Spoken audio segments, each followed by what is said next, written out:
আমার মনে হয় রিয়েলমি আজ পর্যন্ত তাদের লাইন আপে যত স্মার্টফোন লঞ্চ করেছে তাদের মধ্যে সব থেকে কুখ্যাত স্মার্টফোন রিয়েলমি 99। এর সঙ্গে সঙ্গে আমার এটাও মনে হয় রিয়েলমি 99 স্মার্টফোনটা একটুর জন্য অস্কার পায়নি, জাস্ট একটুর জন্য।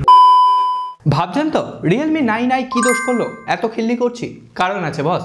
আজকে সম্পূর্ণ রিভিউতে রিয়েলমি 99 এই ফোনটাকে নিয়ে আলোচনা হবে।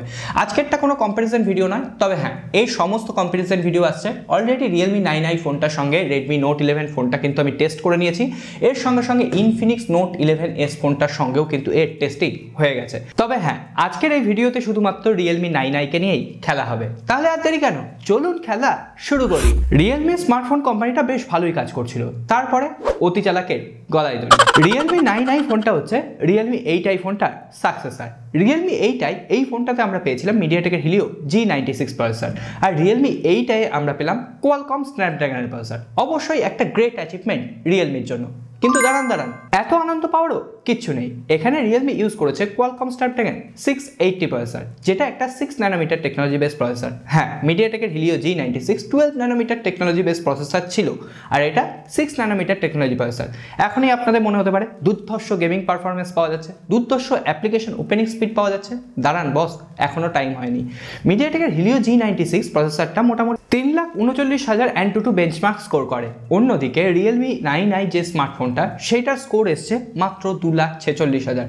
এর সঙ্গে সঙ্গে এই স্মার্টফোনটায় রয়েছে UFS 2.2 storage type, DDR4X RAM।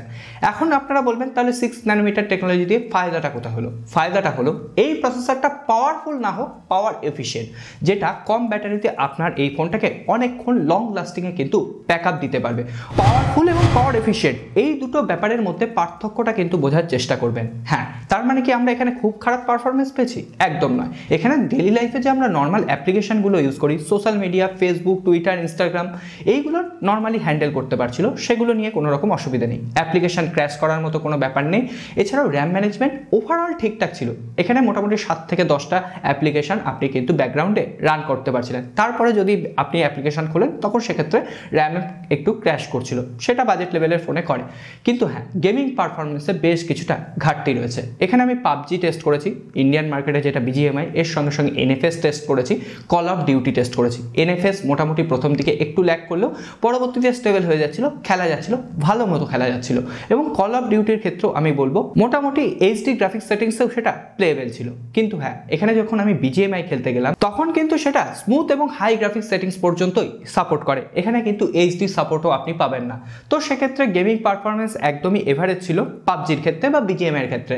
বিভিন্ন ধরনের ল্যাগ আসছিল, এমনকি যখন অ্যাটাকিং হচ্ছিল, যখন অন্য শত্রু আপনাকে আক্রমণ করছিল, অনেক সময় ওই মোমেন্টে কিন্তু নেটওয়ার্কও ল্যাগ করেছে। সুতরাং গেমিংয়ের জন্য আপনারা যারা স্মার্টফোন কিনবেন বলে ভাবছেন তাদের জন্য এই প্রাইস রেঞ্জে অনেক বেটার অপশন অ্যাভেলেবেল রয়েছে। এই প্রাইসে গেমিংয়ের জন্য আপনি ইনফিনিক্স নোট 11sকে বেছে নিতে পারেন। ইনফিনিক্স নোট 11 প্রো রয়েছে বাংলাদেশ মার্কেটে, সেই ফোনটাকে বেছে নিতে পারেন। এরপর আমরা কথা বলবো সফটওয়্যারকে নিয়ে। এখানে out of the box Android 11 রয়েছে, তার সঙ্গে রয়েছে রিয়েলমি UI কাস্টমাইজেশন। না, এর সফটওয়্যার অপটিমাইজেশন নিয়ে আমার তেমন কোনো প্রবলেম নেই। প্রবলেম রয়েছে যে ব্যাপারটা নিয়ে, তা হলো এর ব্লোটওয়্যার। আনওয়ান্টেড নোটিফিকেশন পাঠাচ্ছে ওই ব্লোটওয়্যারগুলো। হ্যাঁ, ব্লোটওয়্যার কিছু আপনারা আনইনস্টল করতে পারবেন, কিন্তু তাই বলে মোজ টকাটক রিয়েলমি এগুলো মানা যায় না। যাই হোক, এছাড়াও রিয়েলমির নিজস্ব অ্যাপ্লিকেশন বলতে প্রায় 11টা অ্যাপ্লিকেশন দিয়ে ভরিয়ে দেওয়া হয়েছে, যার মধ্যে অধিকাংশই আপনি আনইনস্টল করতে পারবেন না। সেগুলো আপনার মোবাইলের জায়গা কিন্তু নষ্ট করছে। এইগুলো রিয়েলমি একদমই ঠিক করছে না। কি ভাবছেন তো তাহলে ডিসপ্লে, ক্যামেরা এগুলো কোথায় গেল? আসলে এই ফোনটা সর্বপ্রথম কোয়ালকম স্ন্যাপড্রাগন 680 প্রসেসর দিয়ে আসা ফোন, তাই জন্য পারফরমেন্স নিয়ে আপনাদের অনেক কৌতূহল ছিল, সেই কৌতূহলগুলো মিটিয়ে দিলাম। এরপর আমরা কথা বলবো এই ফোনটার ডিসপ্লে, ডিজাইন এবং বিল্ড কোয়ালিটি নিয়ে। হ্যাঁ, আমি বলবো না আমার খারাপ লেগেছে, অবশ্যই দেখতে ভালো লেগেছে। তবে হ্যাঁ, এর যে পেছনে ব্যাক প্যানেল রয়েছে সেটা পলিকার্বনেট। এই প্রাইস রেঞ্জে সেটা আমাদের মেনে নিতে হবে। ফ্রেমটাও পলিকার্বনেট রয়েছে, এবং যে ডিজাইনটা দেওয়া হয়েছে সেটা রিয়েলমি GT, যে রিয়েলমির ফ্ল্যাগশিপ লেভেলের ডিভাইস, সেটার মতো দেওয়ার চেষ্টা করা হয়েছে। তবে আমি চেয়েছিলাম ব্যাক প্যানেলে এই শাইনি ডিজাইনের থেকে যদি একটু ফ্রস্টেড ডিজাইন দেওয়া হতো সেটা কিন্তু বেটার হতো। হাতের আঙুলের ছাপ এই ডিজাইনে কিন্তু যথেচ্ছভাবে পড়ছে, আপনার মোবাইলটা নোংরা হয়ে যাচ্ছে।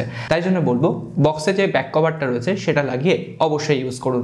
কিন্তু হ্যাঁ, ওভারঅল যে ডিজাইনটা সেটা কিন্তু রিফ্রেশিং লুক প্রোভাইড করেছে। তবে হ্যান্ড ফিলিংয়ের কথা বলতে গেলে এই ফোনটা কিন্তু রিয়েলমির অন্যান্য ফোনের মতো অত হালকা নয়। এই ফোনটা বেশ কিছুটা বাল্কি আমার লেগেছে, কারণ এই ফোনটার ডিসপ্লেটাও বেশ বড়, 6.6 ইঞ্চির আইপিএস এলসিডি প্যানেলের ডিসপ্লে রয়েছে, 90 হার্জের রিফ্রেশ রেট রয়েছে। আগের জেনারেশনে আমরা 120 হার্জের রিফ্রেশ রেট পেয়েছিলাম। হ্যাঁ, এখানে আমাদের প্রসেসরটা যেহেতু সাপোর্ট করে না, তাই জন্য রিয়েলমিকে 90 হার্জেই কিন্তু বেঁধে থাকতে হয়েছে। কিন্তু এখানে অ্যামোলেড ডিসপ্লে পাওয়াটা খুবই উচিত ছিল। জানি না রিয়েলমি কী ভেবে এখান থেকে অ্যামোলেড ডিসপ্লেটা কেটে নিল এই প্রাইস রেঞ্জে, যেখানে অন্যান্য কোম্পানি অ্যামোলেড ডিসপ্লে প্রোভাইড করছে।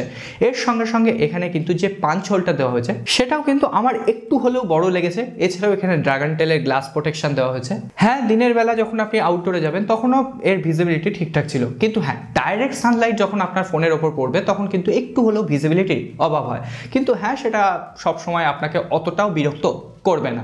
ওভারঅল ডিসপ্লে কোয়ালিটি ভালো, কিন্তু আবারও বলছি অ্যামোলেড ডিসপ্লে অলওয়েজ এর থেকে অনেক বেটার হয়। অ্যামোলেড ডিসপ্লে, হ্যাঁ, এইটা আইপিএস এলসিডি প্যানেলের ডিসপ্লে অনুসারে ভালো, তবে অ্যামোলেড প্যানেলের যদি আপনার অপশান থাকে অবশ্যই সেটা বেছে নেবেন। তাহলে এরপর টুকিটাকি দু একটা ব্যাপার নিয়ে আলোচনা করে নিই, যেমন এর সাউন্ড কোয়ালিটি। এখানে ডুয়েল স্টিরিও স্পিকার দেওয়া হয়েছে, তবে এখানে কোনো রকম স্পিকার হোল দেওয়া হয়নি দ্বিতীয় স্পিকারটার জন্য।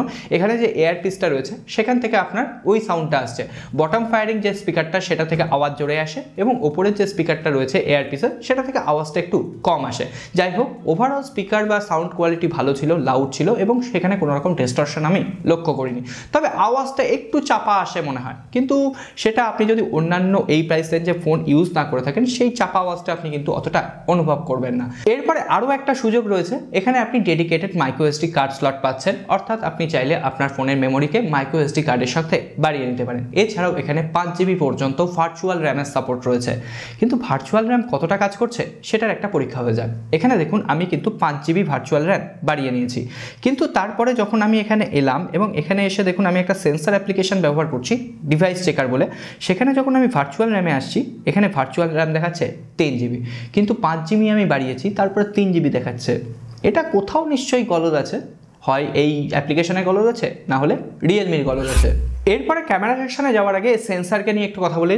সমস্ত সেন্সার অ্যাভেলেবেল রয়েছে না, এখানে কোনো রকম এনএফসি সেন্সার নেই। সাইড প্যানেলে ফিঙ্গারপ্রিন্ট সেন্সার রয়েছে, যেটা যথেষ্ট ফাস্ট এবং অ্যাকুরেটভাবেই কাজ করছে। হাতে টুকটাক ঘাম থাকলেও সেটা কিন্তু রেকগনাইজ করে, কোনো রকম প্রবলেম নেই। এছাড়াও এখানে রয়েছে 5000 মিলিঅ্যাম্পিয়ারের ব্যাটারি, 33 ওয়াটের ফাস্ট চার্জার সাপোর্ট। আমি এই ফোনটাকে 0 to 100% করেছি, মোটামুটি 1 ঘন্টা 15 মিনিটের আশেপাশে টাইম লেগেছে। এবং আপনি যদি সারাদিন ফোনটা ইউজ করেন, একদিনের ব্যাটারি ব্যাকআপ অবশ্যই পেয়ে যাবেন, এবং কিছু ক্ষেত্রে আপনি যদি নর্মাল ইউজার হন 1.5 থেকে 2 দিনের ব্যাটারি ব্যাকআপও পেয়ে যাবেন। কারণ আগেই বলেছি Qualcomm Snapdragon 680 6 nanometre technology base একটা প্রসেসর হওয়ায় সেটা কিন্তু ব্যাটারি কনজাম্পশন অনেকটা কম করে। পাওয়ারফুল না হলেও পাওয়ার এফিশিয়েন্ট স্মার্টফোন। এরপরে সবশেষে ক্যামেরা সেকশন। এখানে 3টে ক্যামেরা দেওয়া হয়েছে। 50 মেগাপিক্সেলের প্রাইমারি ক্যামেরা, না কোনো রকম আল্ট্রা ওয়াইড অ্যাঙ্গেল লেন্স নেই। দুটো ফালতু ক্যামেরা রয়েছে, 2 মেগাপিক্সেলের ডেপথ সেন্সার এবং 2 মেগাপিক্সেলের ম্যাক্রো সেন্সার। ম্যাক্রো সেন্সার কোনো কাজেই নয়, ডেপথ সেন্সার দিয়ে আমি ছবি তুলে দেখেছি, মাঝে মাঝেই কিন্তু এখানে যে এডজ টু এডজ ডিটেকশনগুলো ছিল সেগুলো ফেল করে। কোনো একটা এডজ হয়তো ব্লার করে দিল, বা কোনো একটা এডজ হয়তো ঠিকঠাকভাবে ব্লারই করতে পারলো না। এই ধরনের বেশ কিছু সমস্যা রয়েছে। ডাইরেক্ট সানলাইটে যখন আমি ছবি তুলছি, কালার অ্যালগোরিদম ভালো ছিল। অবশ্যই ক্যামেরা ঠিকঠাক বলবো, এভারেজ বলবো, এমন নয় যে এই প্রাইস রেঞ্জে সব থেকে সেরা ক্যামেরা আপনি এখান থেকে পেয়ে যাবেন। তবে হ্যাঁ, যেটুকু প্রাইমারি ক্যামেরা কাজ করেছে ভালো কাজ করেছে। এরপর যদি নাইট মোডের কথা বলি, বেশ কিছু জায়গায় নয়েজ ছিল, এমনকি ছবির ক্লিয়ারিটি এবং শার্পনেসেরও কিন্তু ঘাটতি লক্ষ্য করা যায়। এরপরে যদি আমরা সেলফি ক্যামেরার কথা বলি, তাহলে এখানে 16 মেগাপিক্সেলের সেলফি ক্যামেরা রয়েছে। অ্যালগোরিদম ভালো ছিল, হ্যাঁ আপনাকে ফেসটাকে একটু বেশি স্মুথ করে দেয়, আপনি যতটা ফর্সা তার থেকে একটু বেশি ফর্সা দেখায় ওপো ভিভোর অ্যালগোরিদম আর কি। যাই হোক, ওভারঅল সেলফি ক্যামেরা মোটামুটি কিন্তু আমার বেশ ভালোই লেগেছে। তাহলে অনেক গল্প হলো ফোনটা নিয়ে, এরপর তো আমাদের কনক্লুশনে আসতে হবে, আমাদের এই ফোনটা কেনা উচিত নাকি এই প্রাইস রেঞ্জে অন্য ফোন কেনা উচিত। প্রথমেই বলি, এই ফোনটার দাম ইন্ডিয়ান মার্কেটে 13,999 রুপি, বাংলাদেশে যতদূর সম্ভব অফিসিয়ালি 17,990 টাকায় এই স্মার্টফোনটাকে পাওয়া যায়। কিন্তু হ্যাঁ, এই প্রাইসে আপনি অন্যান্য স্মার্টফোনে অ্যামোলেড ডিসপ্লে পেয়ে যাবেন, তো সেক্ষেত্রে 90 হার্জের রিফ্রেশ রেট কিন্তু তারা অফার করে। তাহলে খামোখা আপনি আইপিএস এলসিডি প্যানেলের ডিসপ্লে দিয়ে এই স্মার্টফোনটাকে কেন নিতে যাবেন? এছাড়াও এই প্রাইস রেঞ্জে আল্ট্রা ওয়াইড অ্যাঙ্গেল লেন্সটাও কিন্তু মিসিং। আপনি যদি কম্পেয়ার করে দেখেন, এই প্রাইস রেঞ্জে রেডমি নোট 11 আপনাকে আল্ট্রা ওয়াইড অ্যাঙ্গেল লেন্সও প্রোভাইড করছে। এছাড়াও আমি গেমারদের উদ্দেশ্যে বলবো, যারা এই প্রাইস রেঞ্জের সব থেকে সেরা পারফরমেন্সওয়ালা একটা স্মার্টফোন কিনতে চাইছেন তাদের জন্য এই স্মার্টফোনটা না, তাদের জন্য আমি বলবো মিডিয়াটেকের হিলিও G96 বা রিয়েলমি 8i এখনও পর্যন্ত বেটার পারফরমেন্স প্রোভাইড করতে পারে। তাহলে এই ফোনটা আমরা কেন কিনবো? দেখুন, একদম ডাইহার্ড রিয়েলমি ফ্যান ছাড়া আমার মনে হয় না এই স্মার্টফোনটার পেছনে টাকা নষ্ট করার আপনার কোনো রকম যুক্তি আছে। রেডমি নোট 11 ফোনটা কিন্তু আমার অনেক বেটার লেগেছে। আর হ্যাঁ, কম্পেয়ার করে তো দেখাবোই, কেন হঠাৎ করে আমার মনে হলো আমার মনে হচ্ছে আমি বলে দিলাম, এটা তো নয়, কম্পেয়ার করে প্রমাণস্বরূপ আপনাদের সাথে শেয়ার করব। তার জন্য কিন্তু অবশ্যই পরিবারের সাথে থাকতে হবে। যদি এখনও সাবস্ক্রাইব না করে থাকেন, সাবস্ক্রাইব করে বেল আইকনটা প্রেস করে রাখবেন ওই ধরনের কম্পারিজন ভিডিও দেখার জন্য। আজকে আর কথা বাড়াচ্ছি না, দেখা হবে আগামী পর্বে।